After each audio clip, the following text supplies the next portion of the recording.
to practice counting coins, but what we're going to do is we're going to combine all three of the coins that we've learned together. So we've learned pennies, nickels, and dimes, and today we'll learn how to count all three of those coins together, okay? Everybody understands what we're going to do today? Okay, so this might be easy, you know, because if you already know how to count the coins and you know which coin is which, it'll be easy. The only thing, remember guys, is when you have it inside of your math book, you just have to make sure to pay attention to the coin, because in your book it's not in color or anything, it's just the coins. So remember, dimes are the smallest.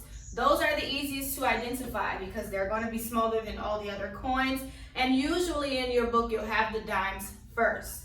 And then after that, you'll probably have the nickels. Nickels will be the bigger one out of the three, dimes, nickels, and pennies.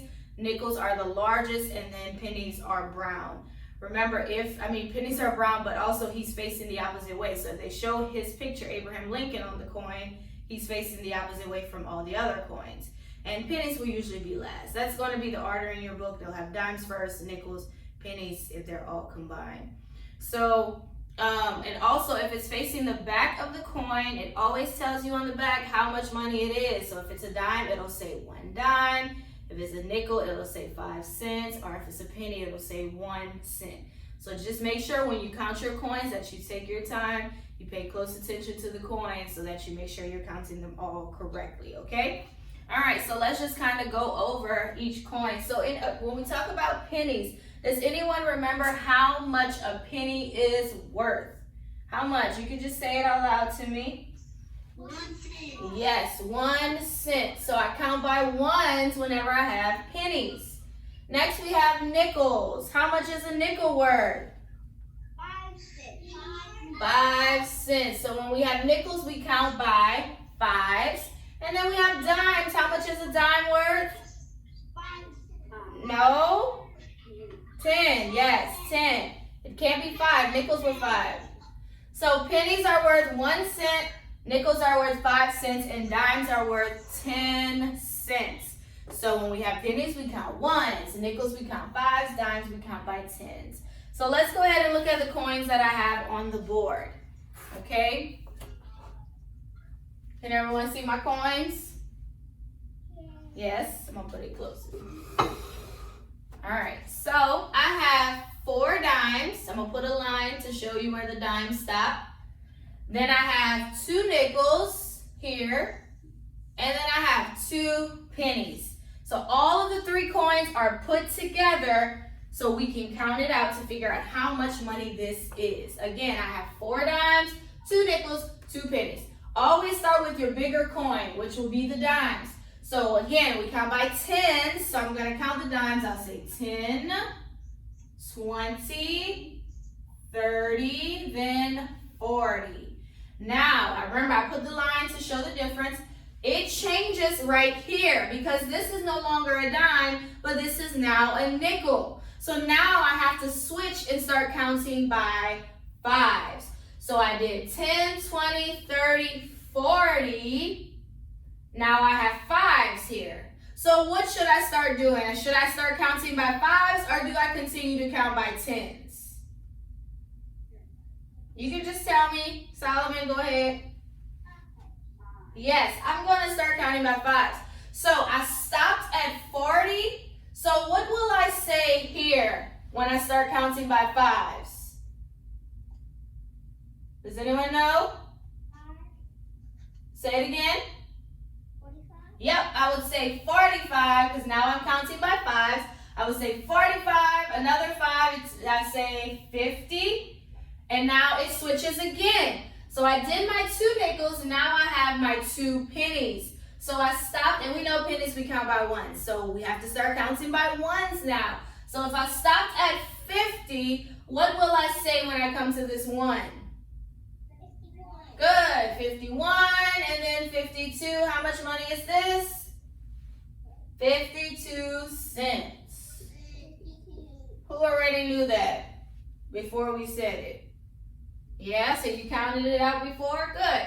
All right, let's look at this one. So I have only dimes and nickels. So I'm going to put a line between my dimes and nickels. So let's go ahead and count this one out. So I have all my dimes first. So 10, 20, 30, 40, 50, 60. Now I have to stop because now it switches to nickels and I have to start counting by fives. So after I stopped at 60, I start counting by fives. What will I say right here? 65. Good, 65. Then I say 70, 75, 80. How much money was this one? 80 cents. Good. All right, let's look at the bottom. So again, I have dimes. Let's put a line. I have nickel, just one nickel on this one, and 3 pennies. Let's count this one. So I have to start counting with tens. So could you count it out for me? Okay, so go ahead. Uh-huh.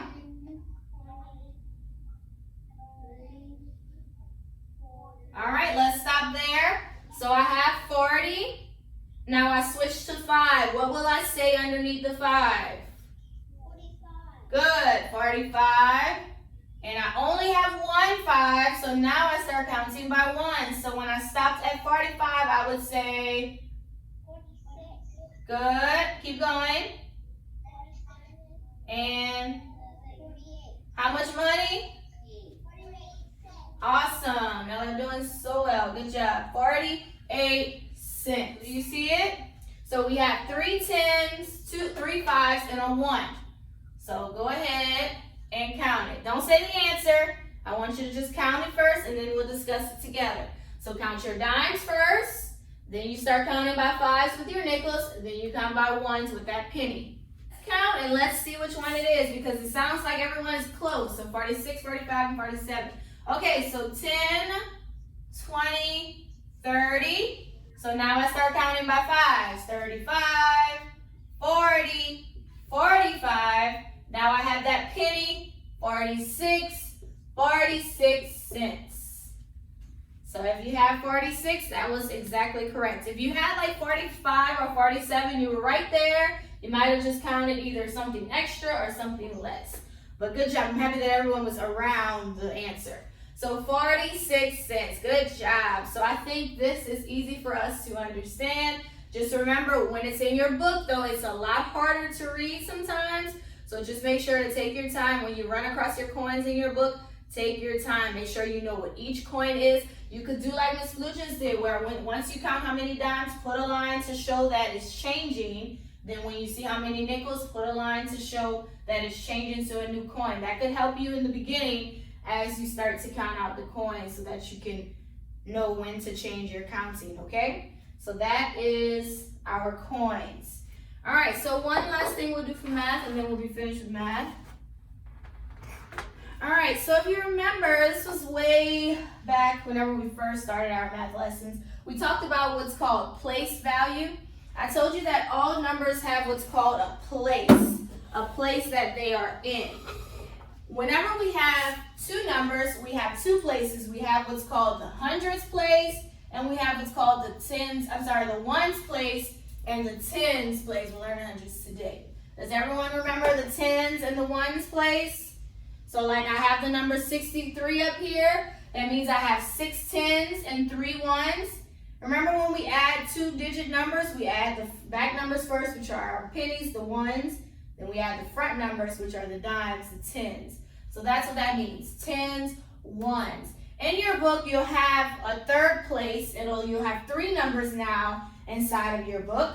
And so those 3 places, of course, you still have your ones in the back. You still have tens, but this front place right here is called the hundreds place, okay? Whenever you have 3 numbers, they're usually in the hundreds, and it's gonna be the hundreds, the tens, the ones, H-T-O, hundreds, tens, ones. So you'll see it in your book. I wanted you to see it on here first before you look at it in your book, because your book will ask you to identify which number is in what place. So you have the hundreds place will always be your front, tens is your middle, and then ones is your back number, okay? Hundreds, tens, ones, H-T-O.